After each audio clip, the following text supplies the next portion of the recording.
Disney's Storytime Treasures Library, Volume 17, Alice in Wonderland. It's about time.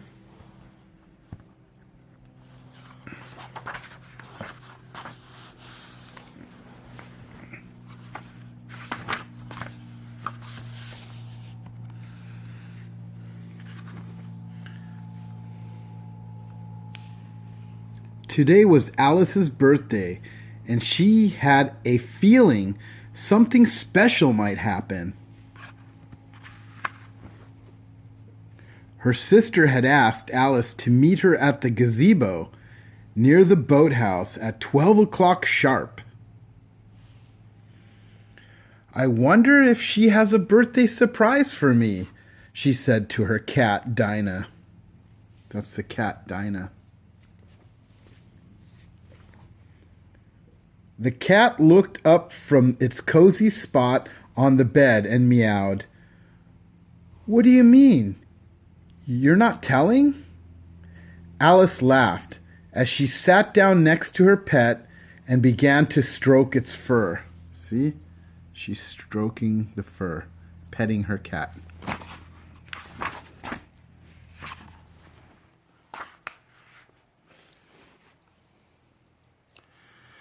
Suddenly, there was a knock on Alice's bedroom door. "Is that you, sister?" Alice asked, rising from the bed. "I can't possibly be late. It's only 11 o'clock. And as Alice opened the door, she cast a quick glance at the clock on her nightstand to check the time. See the clock on the nightstand? That's the clock. And it was only 11 o'clock. And there's a white rabbit. "Ah, but you are late. You are late for a very important date," said the white rabbit, who stood on the threshold. He took out his pocket watch and shook his head in dismay. "Well, don't just stand there," he told Alice. "Follow me."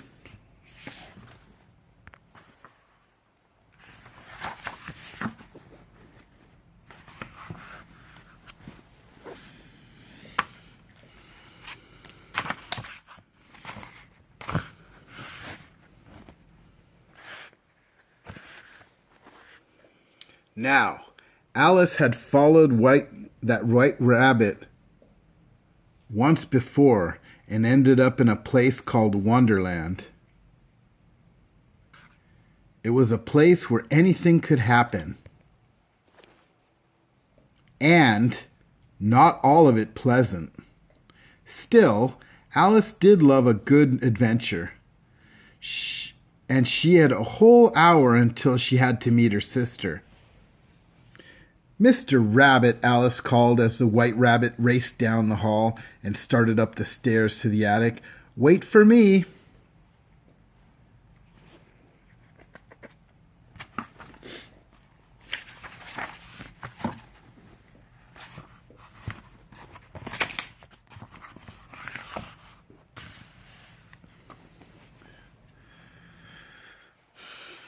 Alice took the stairs two at a time, trying to keep up. "Go on," urged the flowers on the wallpaper. See the flowers on the wallpaper?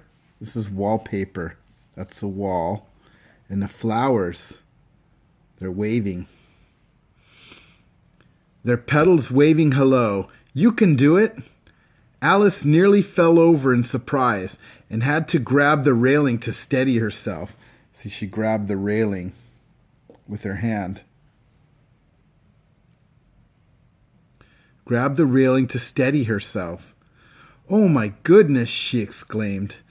"It's been a long time since I've been up here, but I don't remember it looking like this at all."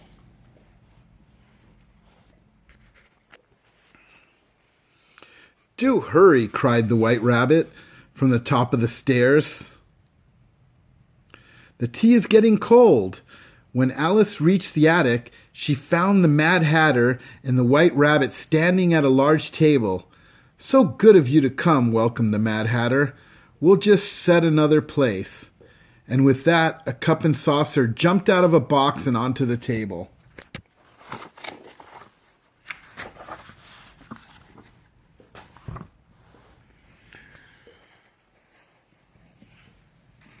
"What kind of party is this?" asked Alice. "Why, an unbirthday party, of course," the Mad Hatter replied.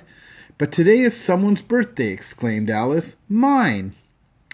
"Then you'll have to leave," the Mad Hatter said crossly, pointing to the window. "But I can't fly," Alice protested. "Time to be going," said the White Rabbit, ignoring her. Then he took Alice's hand and pulled her out of the window after him. See, the White Rabbit pulled her hand out of the window after him. Outside, the White Rabbit's umbrella billowed open. It opened. As they drifted to the ground, Alice wondered, why didn't we just take the stairs?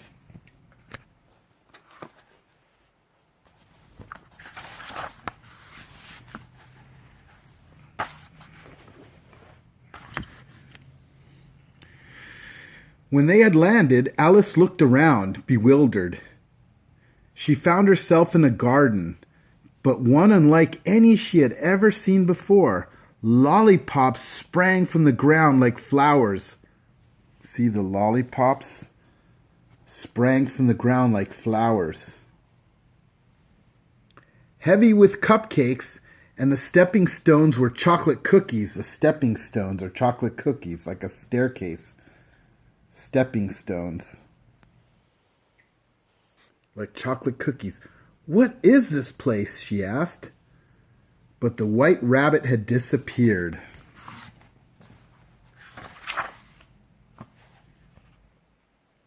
Roma. Good girl. Good girl.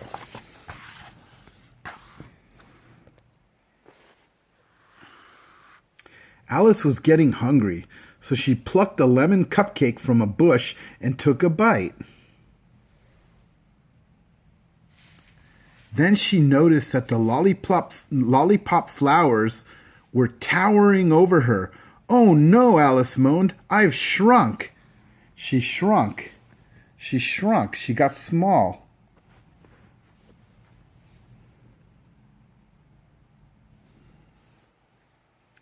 Just then the dodo bird came strolling through the garden of treats. "What is that little squeaking sound?" he wondered out loud.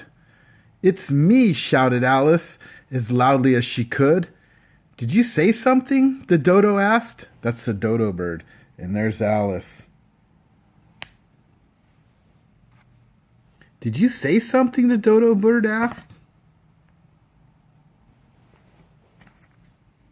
Bending down to address a caterpillar inching across the ground. "No, I did," Alice screamed.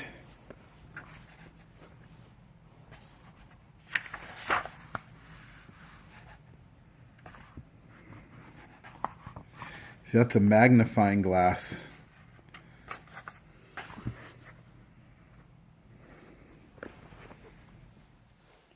The dodo pulled a magnifying glass out of his jacket pocket and got down on his knees for a closer look. When he did, Alex explained how she had eaten the cupcake and shrunk. "Well, it serves you right," said the dodo. "It's pests like you that ruin nice gardens. I told the White Rabbit to put a fence around this one," and then he ambled off, mumbling to himself and shaking his head. Alice began walking, looking up to make sure no one came along and stepped on her. She didn't see the enormous anthole until it was too late. "Ooh!" cried Alice as she fell down into the dark. See, she fell down the hole.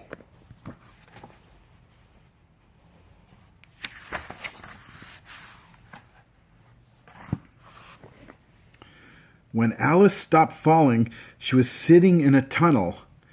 Which way should I go?" she wondered. Then she heard something ticking very softly in the distance. She decided to follow the noise, and as she did, it got louder and louder. Tick-tock, tick-tock, the noise echoed. See all the clocks? And she's still small. Finally, Alice saw what looked like the mouth of a cave up ahead. She walked through it and found the White Rabbit standing in a room filled with all shapes and sizes of clocks. "Well, it's about time indeed," sputtered the rabbit. "You're very, very late."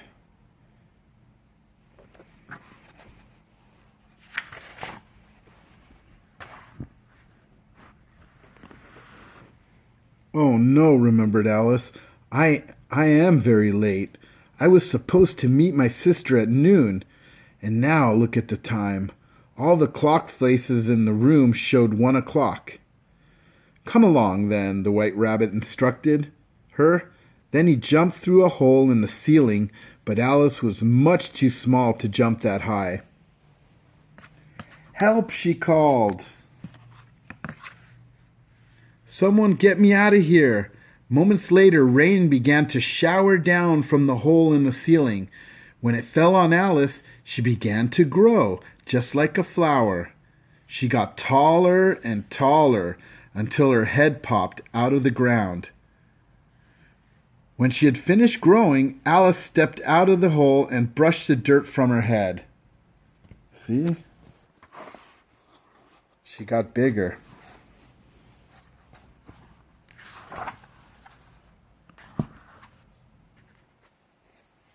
Before her stood 2 little round men who looked exactly alike, Tweedledee and Tweedledum. "Tweedledee and Tweedledum, at your service," they exclaimed, bowing before her.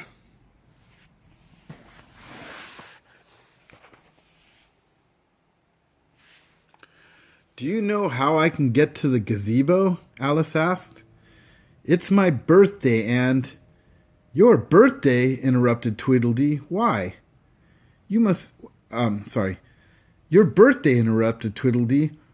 Why, not why. "Why, you must let us recite a special birthday poem. Let me choose," shouted Tweedledum, pulling a piece of paper out from his pocket. "No, me," Tweedledee insisted, waving another. See?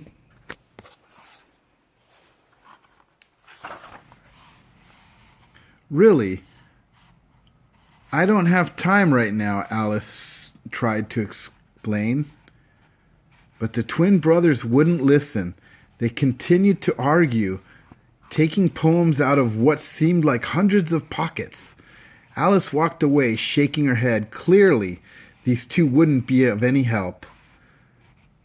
"But you might," Alice exclaimed, thinking that she spotted her cat Dinah in a tree.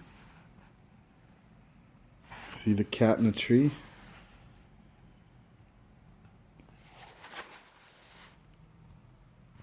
Getting closer,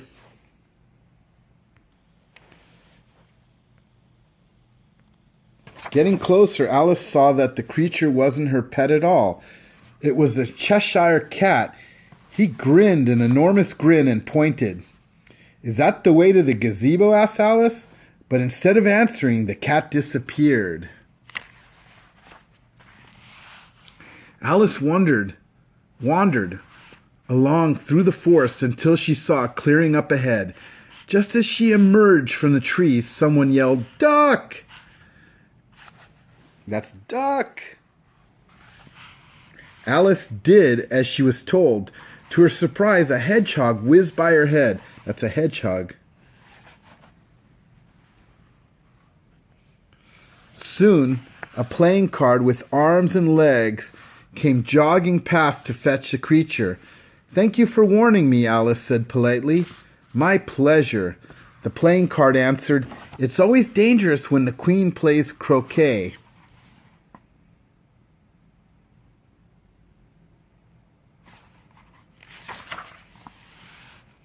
Looking to the field beyond, Alice saw an enormous table in the grass.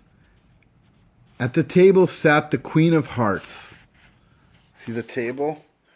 And there's the Queen of Hearts. Her husband, the king. Where's the king? I don't see the king. Oh, the king. Right there. The king. At the table sat the Queen of Hearts, her husband, the king, the White Rabbit, and other guests. There's the White Rabbit and other guests. There you are, bellowed the Queen of Hearts, looking straight at Alice. Come here at once. Yes? Alice asked timidly. How dare you keep me waiting, the Queen shouted angrily. I'm terribly sorry, apologized Alice. I didn't even know I was invited. Then she sat down at an empty place at the table. Invited, shrieked the Queen. I should say not.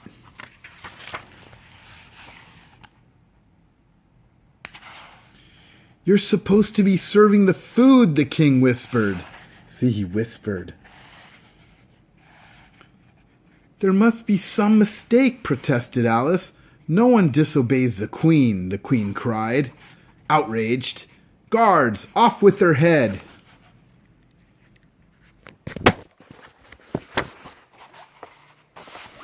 Okay. Alice sprang from the table. She knew that the Queen must have her confused with someone else. But she decided now was not the time to argue. That's better, said the Queen. Now bring us some strawberries.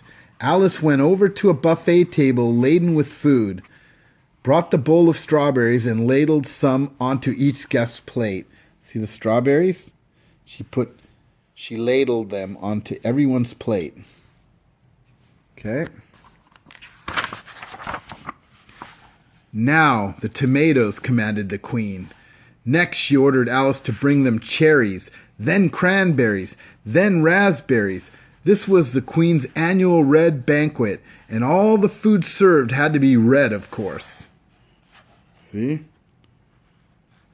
Raspberries, tomatoes, watermelon. I don't know what that is. Cherries. I don't know what that is. Back and forth, back and forth.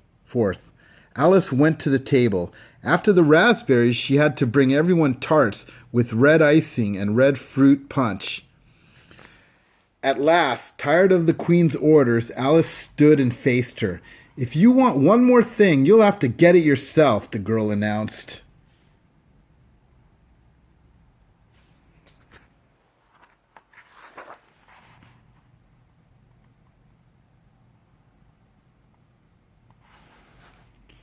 The Queen of Hearts leapt from her chair, and Alice jumped backwards in fright.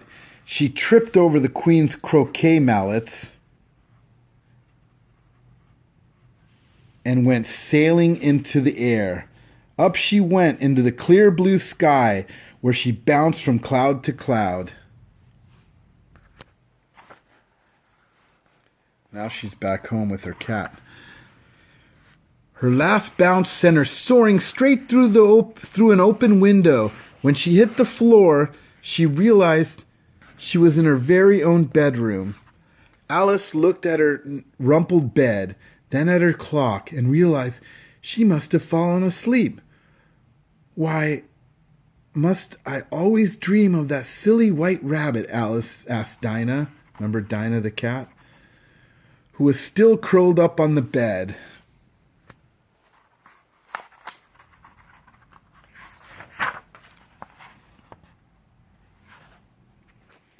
Then Alice remembered she was supposed to meet her sister. She raced down the stairs and out of the house to the gazebo. That's a gazebo. See the gazebo? Just as she was arriving, she saw a group of her friends getting ready to leave. Alice, exclaimed her sister, you almost missed your own birthday party. I'm so sorry, Alice apologized. I guess I fell asleep and lost track of time.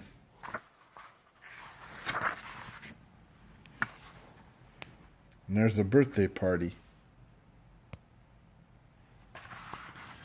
Well, don't worry. You won't ever be late again, her sister said, smiling. When Alice looked confused, her sister handed her a gaily wrapped box. What is it? Alice asked, shaking the package. Open it, her sister said. Alice tore through the paper and lifted the lid. See? And it's a watch. Inside was a tiny alarm clock on a chain. Alarm clock on a chain. See the chain?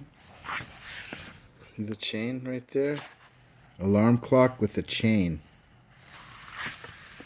On a chain. Oh, thank you. It's beautiful, cried Alice. What time is it? I'm going to set it right now. Her sister went back to the gazebo and came out carrying Alice's favorite dessert. Time for cake, she exclaimed. There's the cake.